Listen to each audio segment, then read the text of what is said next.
The Copa Room at the Sands Hotel was electric on the night of August 12, 1962.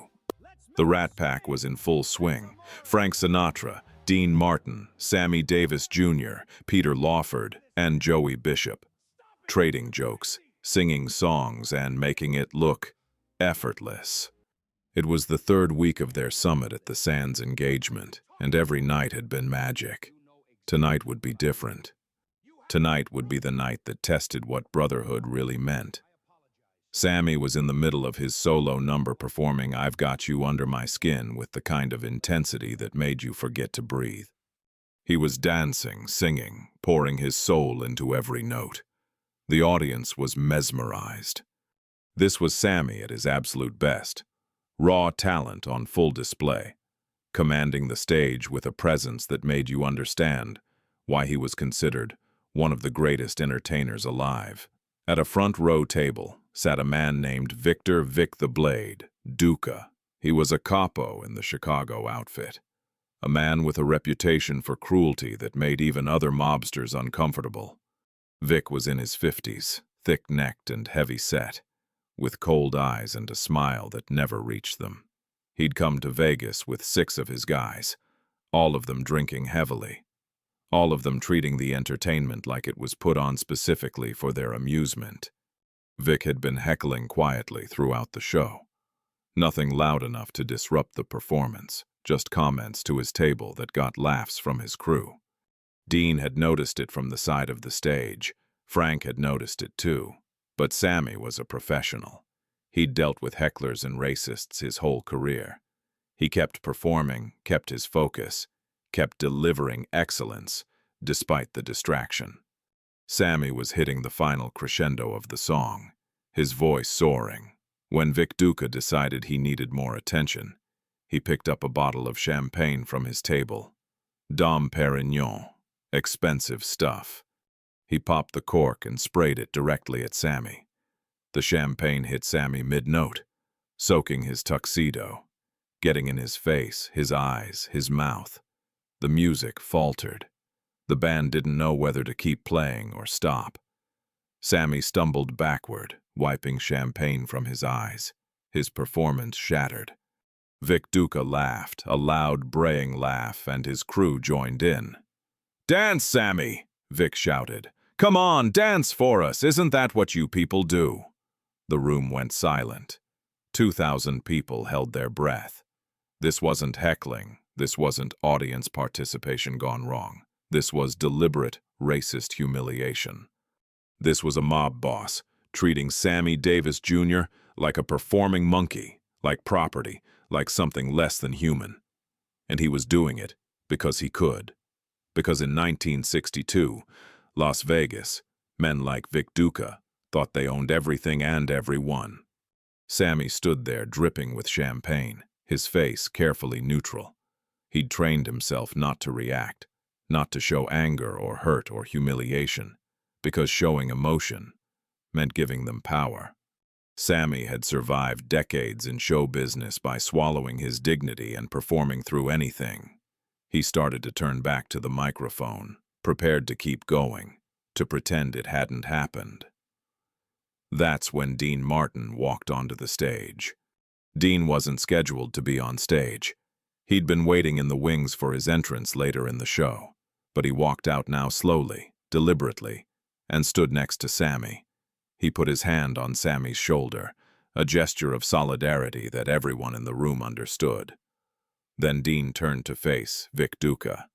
"Excuse me," Dean said, his voice calm but carrying to every corner of the room. "Sir, did you just spray champagne at my friend?" Vic grinned, enjoying the attention. "Yeah, I did. What are you going to do about it, Dean?" "I'm going to ask you why," Dean said evenly. "Because it's funny," Vic said, his crew laughing on cue. "Because I paid good money for this show and I want to be entertained. And watching your little friend here dance around like—" "Stop!" Dean interrupted, his voice harder now. "Don't finish that sentence." Vic's smile faded slightly. "You telling me what to do, Dean?" "I'm telling you what you're not going to do," Dean said. "You're not going to sit in my showroom and humiliate my friend. You're not going to treat Sammy Davis Jr. like he's some kind of trained animal for your amusement. And you're sure as hell not going to use that kind of language in here." The tension in the room was suffocating. Vic Duca was a made man, a killer, someone you didn't challenge, certainly not publicly, certainly not in front of 2,000 witnesses. Dean knew exactly who Vic was. Dean knew what Vic was capable of, and Dean didn't care. "You know who I am?" Vic asked quietly, dangerously. "Yeah, I know who you are," Dean said. "You're Victor Duca. You're connected. You're dangerous. You've hurt people. I know all of that. You know what else I know? I know that none of it matters right now, because right now you're just a man who threw champagne at my friend, and I want to know what you're going to do about it." "What I'm going to do about it?" Vic repeated, incredulous. "Dean, you got this backwards. You should be asking what I'm going to do to you for talking to me like this." "I don't care what you do to me," Dean said simply. "But you're going to apologize to Sammy right now in front of everyone." Vic laughed, but there was no humor in it. "Or what? Or the show stops," Dean said. "Right now. We walk off this stage and everyone in this room gets their money back, and I make sure everyone knows exactly why. That Victor Duca came to the sands, humiliated Sammy Davis Jr. with racist abuse, and when asked to apologize, refused. I'll make sure that story's in every newspaper in America by tomorrow morning." Vic's face darkened. "You threatening me, Dean?" "I'm explaining consequences," Dean replied. "See, you thought you could come in here and treat Sammy like garbage because you're powerful and he's black, and you figured nobody would stop you. But you made one mistake. You did it in front of me, and I don't care how connected you are or how dangerous you are. I won't stand here and watch someone humiliate my brother." The word brother hung in the air. Not friend, not colleague. Brother. Dean had just claimed Sammy as family in front of everyone, and in doing so, he'd made it clear that an attack on Sammy was an attack on him. Frank Sinatra had moved to the edge of the stage now, ready to back Dean up. Peter Lawford and Joey Bishop were there too, the Rat Pack standing united. But this was Dean's moment. This was Dean drawing a line. Vic looked around the room. Every eye was on him. Every ear was listening. He'd come here to humiliate Sammy Davis Jr., to show his power, to entertain his crew with casual racism. But Dean had flipped it. Now Vic was the one being challenged. Now Vic was the one who had to make a choice in front of witnesses. Apologize and look weak, or refuse and create a public relations nightmare. "You're making a big mistake, Dean," Vic said quietly. "Then I'm making it," Dean said. "But I'm making it standing next to my friend, defending his dignity. If that's a mistake, I'll live with it. Now, are you going to apologize to Sammy, or am I calling Jack Entratter to stop the show and refund everyone's money?" The silence was deafening. Vic's crew was watching their boss, waiting to see what he'd do. The audience was frozen. This wasn't entertainment anymore.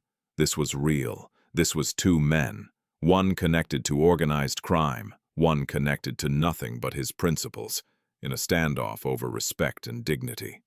Finally, Vic stood up. He looked at Sammy, who was still standing there dripping with champagne, watching this unfold with an expression of disbelief. Vic's face was tight with anger. But he was trapped. Refusing to apologize now would make Vic look petty and cruel in front of 2,000 people. It would create exactly the kind of negative publicity that was bad for business. "I apologize," Vic said, the words forced out through clenched teeth. "It was inappropriate." "Louder," Dean said, "so everyone can hear you." Vic's jaw clenched. He raised his voice. "I apologize to Mr. Davis. It was inappropriate and disrespectful. It won't happen again." Dean turned to Sammy. Sam, you accept his apology? Sammy looked at Dean, and there were tears in his eyes. Not from the champagne, from something else. From watching his friend risk everything to defend him. Yeah, Dean, I accept. Dean nodded, then turned back to Vic. Good. Now you and your crew can stay and enjoy the show, or you can leave. But if anyone at your table disrupts this performance again, you'll all be escorted out. And Victor, if I ever hear that you've treated any performer at any venue in Vegas with that kind of disrespect again, I'll make it my personal mission to make sure every entertainer in this city knows not to perform anywhere you're in attendance. Are we clear? Vic stared at Dean for a long moment. Then he nodded once curtly. He sat back down. His crew followed suit, subdued now, the fun gone out of their evening. Dean turned to the band. From the top, I've got you under my skin, and this time, nobody interrupts. The music started again. Sammy, still in his champagne-soaked tuxedo, began singing, but something had changed. His voice was even more powerful now, even more emotional, because he wasn't just singing a song anymore. He was singing through the humiliation, through the anger, through the gratitude of having someone stand up for him when he couldn't stand up for himself. When the song ended, the audience gave Sammy a standing ovation that lasted 5 minutes. Then Dean stepped forward and addressed the crowd. Ladies and gentlemen, what you just witnessed was a man named Victor Duca learning an important lesson. In this room, on this stage, we treat each other with respect. Black, white, Italian, Irish, Jewish, doesn't matter. Talent matters. Character matters. Dignity matters. And Sammy Davis Jr. has more talent, more character, and more dignity than anyone I know. He put his arm around Sammy. This man is my brother, not because we're related by blood, but because we're related by something stronger. We're related by choice. We chose to be brothers. We chose to stand together. And anyone who disrespects him, disrespects me. Anyone who tries to humiliate him will answer to me. That's not a threat. That's a promise. That's what family means. The applause was thunderous. People were crying, not just in sympathy for Sammy, but in admiration for Dean. Because what Dean had done wasn't just defend a friend. He'd stood up to organized crime publicly, to defend the dignity of a black man in a time and place where black men had no dignity in the eyes of men like Victor Duca. Dean had risked his career, possibly his life, to make a statement. Sammy Davis Jr. matters. Black people matter. Human dignity is not negotiable. The show continued, but backstage afterward, Sammy found Dean in his dressing room. Dean was taking off his bow tie, looking tired. Dean, Sammy said softly. Dean turned. Hey, Sam, hell of a show tonight. Dean, what you did out there had to be done, Dean interrupted. Couldn't let that stand. You put yourself at risk, Sammy said, his voice breaking. Vic Duca is connected. He's dangerous. You called him out in front of everyone. You made him apologize. Do you know what that means? Do you know what he might do? I know, Dean said quietly. I know exactly what he might do. But Sam, I had a choice out there. I could let him humiliate you and do nothing, or I could stand up and say, it's not okay. Those were my only 2 choices. And living with myself, if I chose the first option, that's not living. That's just existing. Sammy walked over and hugged Dean, and Dean hugged him back. 2 men, one white and one black in 1962 Las Vegas, holding each other and crying. You called me your brother, Sammy whispered. You are my brother, Dean said firmly. Not my friend, not my colleague, my brother. And I protect my family, even when it costs you everything. Especially then, Dean said, because that's when it matters most.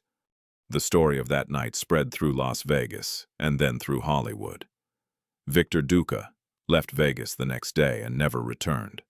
Word was that his bosses in Chicago weren't happy about the negative attention, about being associated with racist humiliation, about looking weak.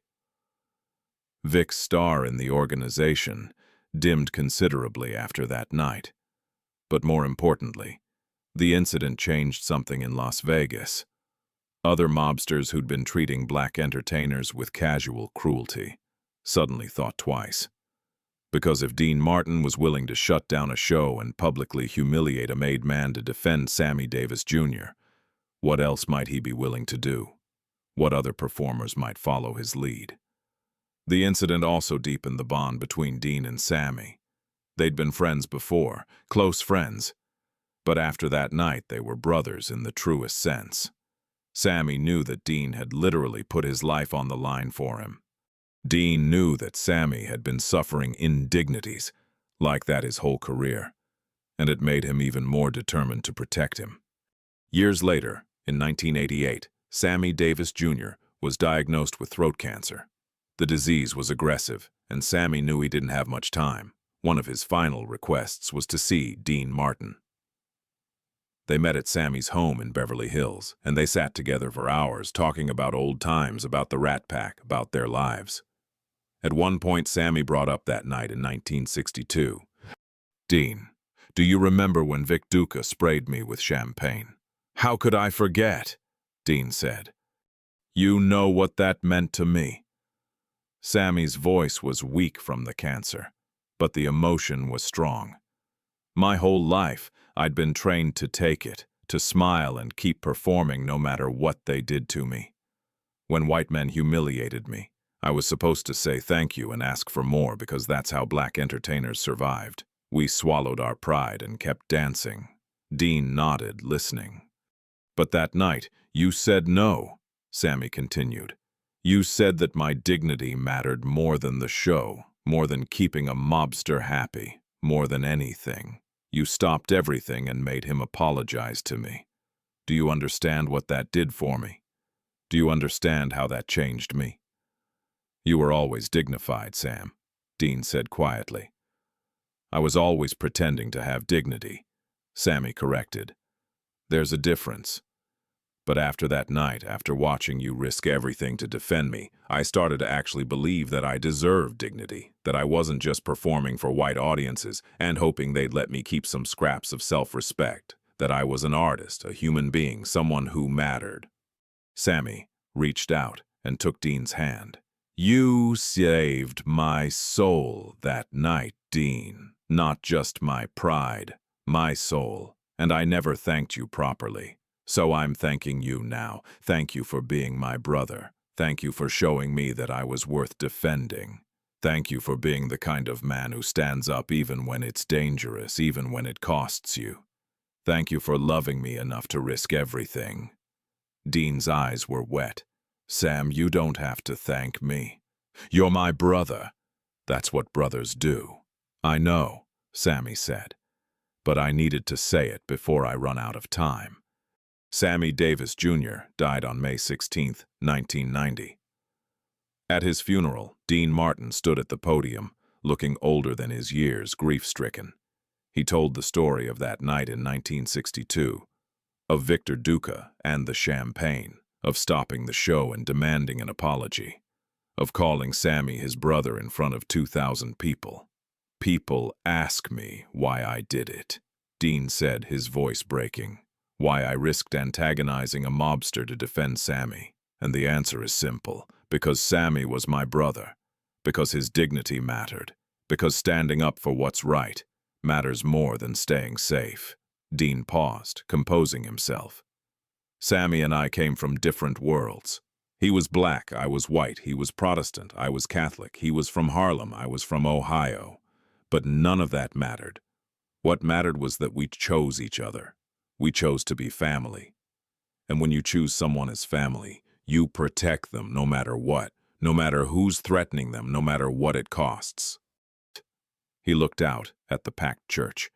"That's what Sammy taught me. That family isn't about blood. It's about choice. It's about standing together when the world tries to tear you apart. It's about saying, you humiliate him, you humiliate me, and meaning it. That's brotherhood.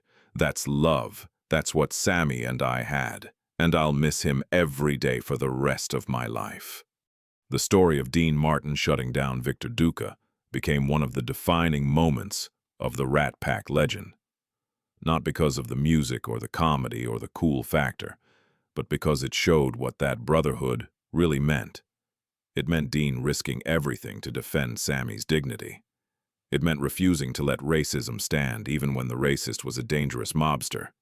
It meant understanding that some things, dignity, respect, human decency, are worth fighting for, even when fighting seems suicidal. Victor Duca thought he could humiliate Sammy Davis Jr. for entertainment, thought he could treat a black man as less than human because that's what powerful white men did in 1962. But he made one critical mistake. He did it in front of Dean Martin. And Dean Martin didn't just stop him. Dean destroyed him. Not with violence, but with something more powerful, moral courage, by standing up, by demanding an apology, by putting his own career and safety on the line. Dean showed everyone in that room that dignity matters more than power. That's the real legacy of the Rat Pack. Not the songs or the movies or the famous performances, but the moment when Dean Martin looked at a mobster and said, "You will respect my brother, or you will answer to me." The moment when friendship became brotherhood. The moment when one man's courage changed how we think about loyalty, dignity, and standing up for what's right. August 12th, 1962, the night a Mafia boss tried to humiliate Sammy Davis Jr. and Dean Martin shut him down. The night brotherhood defeated hatred. The night that proved love is stronger than fear. That's a performance worth remembering.